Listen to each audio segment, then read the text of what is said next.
Space Watchers, and welcome to our Space Nuggets, our news of the week, our highlights of the most important news of the week. So this week we were in Brussels for the 16th European Space Conference, so our nugget is a summary of what happened at the event. If you follow the political discourse, you already know that this conference is a political act. So this is not the place for science or technology, this is the place for politics, and indeed we saw a lot of it. Thierry Breton, Commissioner for the Internal Market at the European Commission, with his opening speech on the first day, sent a clear sign, a clear signal to ESA. The Commission is in charge, and the Commission wants to solve the launches issue as fast as possible.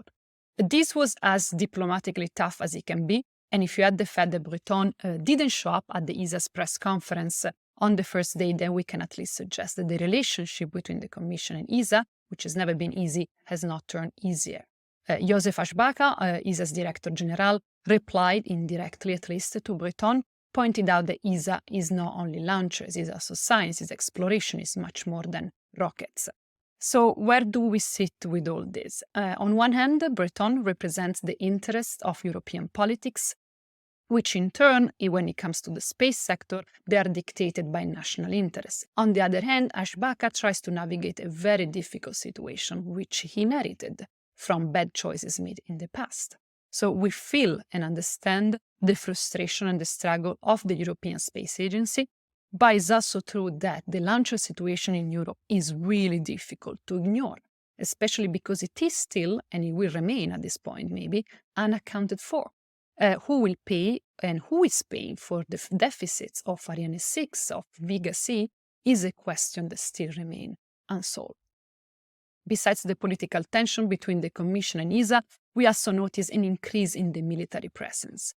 Timo Perssonen, the Director General of DG DEFIS at the European Commission, indicated during his keynote address the necessity of Europe to take the responsibility of its own defense in space, which I suppose is the least we expect, especially after the Ukrainian conflict. We observe, therefore, a situation where the militarization of space is accelerating, and we think that it will take more and more space, the sector of security and defense, in the future. Few other highlights.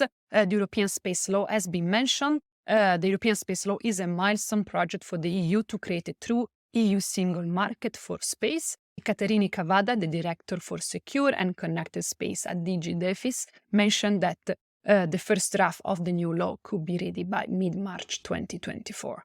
And Belgium is the 34th nation to sign the Artemis Accord, and the signature happened during the European Space Conference. So congratulations to Belgium, and with this we conclude the Space Nugget of the week. I will see you next week. Ciao.